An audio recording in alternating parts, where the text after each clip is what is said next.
Hi hello అందరికి నమస్తే. నేను మీ జర్నలిస్ట్ రవీందర్. టాపిక్లోకి వెళ్ళడానికి ముందు కింద లైక్ బటన్ కనిపిస్తూ ఉంది కదా, ఒకసారి ఆ లైక్ బటన్ క్లిక్ చేయండి. మీరు ఆ లైక్ బటన్ ప్రెస్ చేయడం ద్వారా వీడియో ఎక్కువ మంది చూడడానికి అవకాశం ఉంటుంది. సో టాపిక్ ఏంటంటే 2004కు ముందు, అంటే వైఎస్ రాజశేఖర రెడ్డి గారు ముఖ్యమంత్రి కావడానికంటే ముందు ఆర్టీసీ నష్టాల్లో ఉంది.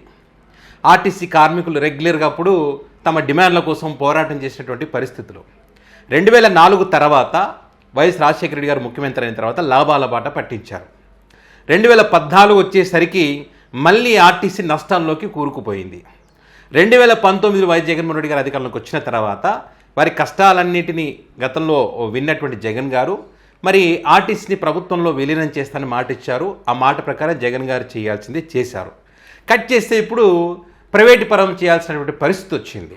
ఇది చంద్రబాబు నాయుడు గారి హయాంలో జరుగుతున్నటువంటి పరిస్థితులు. అంటే చంద్రబాబు నాయుడు గారు ముఖ్యమంత్రి అయిన తర్వాత ప్రతిదీ కూడా ప్రైవేట్ పరం అంటే ప్రభుత్వ ఆస్తులను కూడా ప్రైవేట్ వారికి కట్టబెడుతున్నటువంటి పరిస్థితి. నాకు ఒకటే అర్థం కాదు. ఇప్పుడు ప్రభుత్వ ఆధీనంలో ఉంటే నష్టాలు వస్తాయంటారు, మరి ప్రైవేట్ వాళ్ళకి ఎట్లా లాభాలు వస్తాయని నాకైతే తెలియదు. మరి ఎవరికైనా తెలిస్తే కింద కామెంట్ చేయండి. సో ఇప్పుడు ఏమంటారంటే వీళ్ళు ఆర్టీసీ నష్టాల్లో ఉంది. ఈ నష్టాలకు కారణము మహిళలకు ఈ ఉచిత ఫ్రీ బస్సు పథకం పెట్టారు కదా, దీనివల్ల నష్టాలు వచ్చినాయంట. మరి ఎన్నికలకు ముందు వీళ్ళు చెప్పారు కదా, ఏంటి ఎంతమంది ప్రయాణం చేస్తారు ఏంటి అనే దాని లెక్కలు మాకు తెలుసు, ఈ ఫ్రీ బస్సు అనేటువంటిది జగన్మోహన్ రెడ్డి చేయలేడు, మేము చేయగలము, మాకు అంటే ఎక్స్పీరియన్స్ ఉంది, దాన్ని ఎట్లా లాభాల బాట పట్టించాలో మాకు తెలుసని చెప్పినటువంటి వీరు అధికారంలోకి వచ్చిన తర్వాత వేరు రాష్ట్రాలకు మా ప్రతినిధులు, మా ఎమ్మెల్యేలు, మా మంత్రులు అధ్యయనం చేయడానికి వెళ్తున్నారని చెప్పి 1 సంవత్సరం పాటు ఆపిరి. సంక్రాంతి అన్నరి, దీపావళి అన్నరి, దసరా అన్నారు, కొత్త సంవత్సరం అన్నారు, ఉగాది అన్నారు, ఇట్లా అన్ని పండుగలు పోయినాయి. లాస్ట్కి ఏదో 1 సంవత్సరంన్నర తర్వాత ఈ ఫ్రీ బస్ పథకాన్ని అమలు చేసినారు. అది కూడా అర్రకూరనే. అంటే దీనంతటికీ వాళ్ళు చెప్పిన కారణం ఏంటంటే ఆర్టీసీ నష్టపోకుండా పథకాన్ని అద్భుతంగా అమలు చేయడం కోసమే ఈ అధ్యయనం అనేటువంటిది అని అన్నారు. మరి అంత అధ్యయనం చేస్తే ఈరోజు చైర్మన్ గారు అంటా ఉన్నారు, ఆర్టీసీ చైర్మన్ గారు ఏమంటా ఉన్నారు, ఆయన ఈ పథకం వల్లనే నష్టాల బారిన పడ్డదంట ఆర్టీసీ, కాబట్టి మార్చాల్సినటువంటి అవసరం ఉంది అని చెప్తా ఉన్నారు. దానికి తోడు ఇప్పుడు పెట్రోల్ డీజిల్ ధరలు పెరిగినాయి కదా, వీళ్ళు అధికారంలోకి వస్తే పెట్రోల్ డీజిల్ ధరలు తగ్గిస్తామని చెప్పారు. నారా లోకేష్ గారు చెప్పిన మాట మీకు గుర్తుంది కదా, ఒకసారి ఆ మాట కూడా మీకు వినిపిస్తా. ఒకసారి నారా లోకేష్ గారు ఏమన్నారో చూడండి. ఈ ప్రభుత్వం 100 రూపాయలు అమ్ముతున్న పెట్రోల్, దాంట్లో 28 రూపాయలు రాష్ట్ర ఖజానాలోకి వస్తుంది. ఆకాశంలో ముఖ్యమంత్రిని ఈ ఎన్నికల్లో ఓడించిందమ్మా, ఆ 28 రూపాయలు సగానికి సగం తగ్గిస్తారు ఈ జగన్ రెడ్డి చేస్తున్నా. చూడండి, జగన్ గారి హయాంలో 100 రూపాయలు ఉన్నటువంటి పెట్రోల్ ఆయన మాటల్లోనే కదా, దాంట్లో రాష్ట్ర ఖజానాకు 28 రూపాయలు వస్తుందంట. జగన్మోహన్ రెడ్డిని, ఆకాశంలో ఉన్నటువంటి జగన్మోహన్ రెడ్డిని ఓడించండమ్మా, తర్వాత అందులో తగ్గించేస్తాం మేము అని వీళ్ళు చెప్పారు. తగ్గించడం మాట సంగతి దేవుడెరుగు.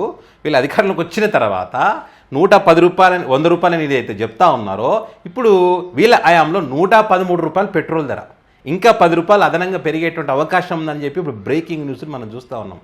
అంటే 120 రూపాయలు దాటేటువంటి అవకాశం ఉంది పెట్రోల్. మరి వీళ్ళని గెలిపించినటువంటి పాపానికి మరి పెట్రోలు ఓ రేంజ్లో పెరిగింది. దీనివల్ల నిత్యావసర సరుకుల ధరలు కూడా పెరుగుతాయని చెప్పి ఆ రోజు లోకేష్ గారు సెలవిచ్చారు కదా. మరి వీలాయాంలో కూడా పెట్రోల్ ధరలు పెరిగితే నిత్యావసర సరుకుల ధరలు పెరుగుతాయి కదా, మరి ప్రజల ఎత్తున భారం పడుతుంది కదా. మరి ఆ భారాన్ని తగ్గించడం కోసం మీరు చెప్పినటువంటి పద్ధతి ప్రకారం 100 రూపాయల పెట్రోల్కి 28 రూపాయల లాభం వస్తుంది, రాష్ట్రానికి ఖజానా వస్తుంది అంటున్నారు కదా. ఆ డబ్బులు మీరు ఇప్పుడు తగ్గించండి. ఎందుకు తగ్గించడం లేదు? మరి తగ్గిస్తే ప్రజల ఎత్తున భారం పడకుండా ఉంటుంది, ఇప్పుడు ఆర్టీసీ మీద భారం పడకుండా ఉంటుంది. అంటే ఇప్పుడు ఈయన చైర్మన్ గారు భారం పడుతుంది అని అన్నారంటే దాని అర్థం ఏంటి? ఈ ప్రభుత్వము అక్కడ డబ్బులు ఇవ్వడం లేదా? ఈ టికెట్లకు సంబంధించి, ఫ్రీ బస్సులకు సంబంధించిన టికెట్లు కట్ అవుతాయి, దానికి ప్రభుత్వం డబ్బులు ఇవ్వలేదా? కష్టాల భారం పడుతుంటే దాని అర్థమైతే కదా, ఇవ్వట్లేదనే కదా. దానికి తోడు ఏమంటారంటే ఇప్పుడు ఉన్నటువంటి 10,000 బస్సులే, అవి కూడా ఎప్పుడెక్కడ అవుతుందో తెలియదు. అలాంటి బస్సులను పక్కన పెట్టేసి 10,000 ఎలక్ట్రిక్ బస్సులు తీసుకొస్తారంట. మంచిదే, ఎలక్ట్రిక్ బస్సులు తీసుకురావడం వల్ల కాలుష్యం తగ్గుతుంది, పెట్రోల్ డీజిల్ వాడకాలు తగ్గుతాయి, మంచిదే. సో ఈ తీసుకురావడం కోసం అని చెప్పి 17,000 కోట్ల రూపాయలు అవుతుంది. ఆ డబ్బులు ప్రభుత్వం దగ్గర లేవు అని వాళ్ళు చెప్తారు, ఆర్టీసీ దగ్గర లేవు అని చెప్తారు. అంటే రాష్ట్ర ప్రజల అవసరాల కోసం ముఖ్యంగా మీరు ఏదైతే మహిళల కోసం వారి గౌరవాన్ని కాపాడడం కోసం ప్రవేశపెట్టినటువంటి పథకం అద్భుతంగా సాగడం కోసము పేదవాడి బతుకు బండి సాఫీగా సాగాలంటే ఆర్టీసీ బస్సులో ప్రయాణం చేస్తారు, వ్యాపారాలకు ఇంకోదానికో. మరి ఇట్లాంటి దాంట్లో దానికోసము మీరు దేనికో 1000 కోట్లు ఖర్చు పెడతా ఉన్నారు కదా, 17,000 కోట్ల రూపాయలు పెట్టి మీరు కొనుగోలు చేయలేరా? ఇప్పుడు ఏదో 700 బస్సులు ఏమో వస్తున్నాయంట, ఎలక్ట్రిక్ బస్సులు. సో ఇప్పుడు వీళ్ళ ఉద్దేశం ఏంటంటే ఏదైనా ఒక పథకం తీసేయాలనుకున్నప్పుడు చిన్నగా ఎక్కిస్తారు, నష్టాల బారిన పడుతుంది, కవర్ చేయాలి అనేటువంటి అంశాలు వీళ్ళు బాగా ప్రజలకు ఎక్కిస్తారు. ప్రజలు కూడా ఏమనుకుంటారంటే నిజమేనేమో, పాపం ఎంతైనా భరిస్తారు వాళ్ళు అనుకునే స్టేజ్కి తీసుకొచ్చే ప్రయత్నం చేస్తూ ఉన్నారు వీళ్ళు. భారతదేశంలోనే నిత్యావసర సరుకుల ధరలు ఇంత శాతం పెరిగిందా ఏకైక రాష్ట్రం ఆంధ్ర రాష్ట్రం. దానికి కారణం పెట్రోల్ డీజిల్ పైన ఈ ప్రభుత్వం వేసే పన్ను. చాలా మంది ఊటి శాతం ఉంటుంది, ఏమంటే వెళ్తారండి నిత్యావసర సరుకులే కదా. వీళ్ళ జాతకాలే నిత్యావసర సరుకుల ధరలు. విన్నారు కదా, దీన్ని కర్మ అంటారండి. చెప్తున్నా కదా, కర్మ నుంచి ఎవరు తప్పించుకోలేరు. వాళ్ళు ఏదైతే అబద్ధపు ప్రచారాలు చేశారో ఇప్పుడు వీళ్ళ పాలనలో అవే నిజం అవుతూ ఉన్నాయి. ప్రజల ఎత్తిన భారం పడుతూ ఉంది, నిత్యావసర సరుకుల ధరలు పెరుగుతూ ఉన్నాయి. వాళ్ళు పెట్రోల్ ధరలు పక్క రాష్ట్రంలో ఇంత, ఈ రాష్ట్రంలో ఇంత ఏదో చెప్పారు. ఇప్పుడు వీళ్ళ అధికారంలో ఉన్న రాష్ట్రంలోనే పెట్రోల్ ధరలు భారీగా పెరిగాయి, ఇంకా పెరుగుతాయి కూడా. ఆర్టీసీ జగన్మోహన్ రెడ్డి గారు ఆర్టీసీ ప్రభుత్వంలో విలీనం చేస్తే దాన్ని కాదని ఇప్పుడు ప్రైవేట్ పరం చేయడానికి అడుగులు కూడా ముందుకు వేస్తూ ఉన్నారు. ఇట్లా ప్రతిదీ కూడా ప్రైవేట్ పరం అన్నీ ప్రైవేటే. ఇంత దానికి వీళ్ళు అధికారంలోకి రావడం ఎందుకు? ప్రైవేటీకరణ అనేది తప్పనిసరి. కారణం ఏంటంటే సెంట్రల్ గవర్నమెంట్ సబ్సిడీ ఇస్తుంది, దాని ఇన్వెస్ట్మెంట్ 1,60,00,000 1,70,00,000 ఒక బస్సు అవుతుంది. ఇవాళ ఆర్టీసీ కానీ ప్రభుత్వం కానీ కొనుగోలు చేయడం కన్నా దాని ప్రైవేట్ ఆపరేటర్స్కి ఇస్తే వాళ్ళు ఇన్వెస్ట్మెంట్ చేసి వాళ్ళు ఈ బస్సులు బాడీ బిల్డింగ్ చేసుకుని వాళ్ళు ఆపరేట్ చేస్తే మాకు ఆర్టీసీ అరవై భారం తగ్గుతుంది. ఇవాళ అంత పెట్టి కొనాలంటే ఇవాళ సుమారుగా మన 10,000 బస్సులు ఉన్నాయి. 10,000 బస్సుల స్థానంలో 10,000 ఎలక్ట్రిక్ బస్సులు రావాలి. మరి 10,000 ఎలక్ట్రిక్ బస్సులు రావాలి అంటే సుమారుగా 15,000 కోట్లు అవుతాయి. అంత ఆర్టీసీ దగ్గర అంత అవకాశం లేదు.